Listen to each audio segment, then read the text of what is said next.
ধরুন প্রত্যেকেই তো একটা টিকিটের লড়াই করে। যেরকম তৃণমূল, বামেদের, অপরদিকে বিজেপি, একটা ৩-৪ জনের লড়াই থাকে। সেক্ষেত্রে এবারে আপনি টিকিট পেয়েছেন। কোথাও কি মনে হচ্ছে যে বাকি যারা, তারা কি আপনার সাথে আসবে? কারণ এর মধ্যেই কিন্তু বিভিন্ন সোশ্যাল মিডিয়াতে পোস্ট দেখা যাচ্ছে। আপনাদেরই দলের যারা নেতৃত্ব দেয় তাদের মধ্যে। তাদেরকে কি এক জায়গায় আনতে পারবেন? আমি বিশ্বাস করি ভারতীয় জনতা পার্টির ধরুন একটা বিশাল আমাদের এই বিধানসভা হচ্ছে সবচেয়ে বড় বিধানসভা, প্রচুর ভোটার, তার মধ্যে ৫-১০ জনের আশা থাকতেই পারে যে তারা বিধায়ক হবে। তো তার মধ্যে একজনই পাবে। তো দল আমাকে মনোনীত করেছে, বাকিরা পাননি। আপনারা দেখেছেন আমাদের দ্বন্দ্ব নেই এ কথা আমাদের সব নেতারা বিভিন্ন চ্যানেলকে বলেছে। আমিও আপনাকে বলছি যে আমাদের মধ্যে কোনো দ্বন্দ্ব নেই, এবং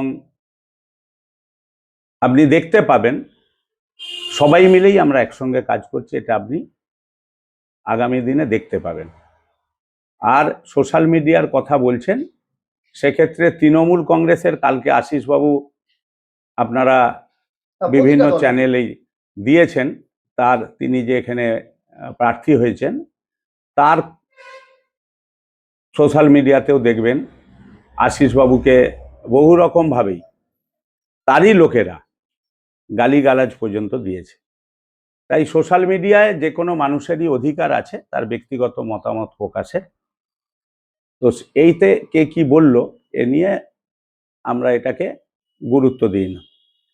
তা আমি মনে করি যে আপনি যে কথা বলছেন যে দলের মধ্যে যে অভ্যন্তরীণ লড়াই, আপনি দেখবেন আমরা গতকালই প্রশান্ত বেরা গতবারে প্রার্থী হয়েছিলেন, আমি এবং প্রশান্ত বেরা দুজনেই কালকে একই সঙ্গে তিনি তপন দত্তের নাম লিখছেন আর আমি ফুল আঁকছি। তপন মাইতি এবং কালীপদ সেনগুপ্ত, এদেরকে কি কাছে আনতে পারবেন? হ্যাঁ, আমি গতকালই কালীদার বাড়ি গেছি, তার স্ত্রী আমাকে চা করে খাইয়েছেন এবং তিনি বাড়িতে ছিলেন না, তাই তার সঙ্গে আমার সৌজন্যমূলক সাক্ষাৎ হয়নি। আমি আবার তার সঙ্গে আমার সাক্ষাৎ হবে।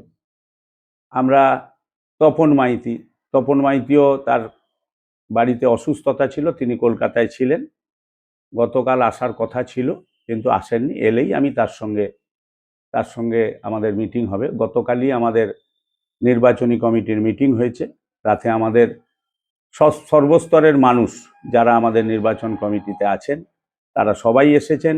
এবার সবাই আনন্দিত হয়ে কাজ করার জন্যে তারা যথারীতি অনেক আগেই নেমেছেন।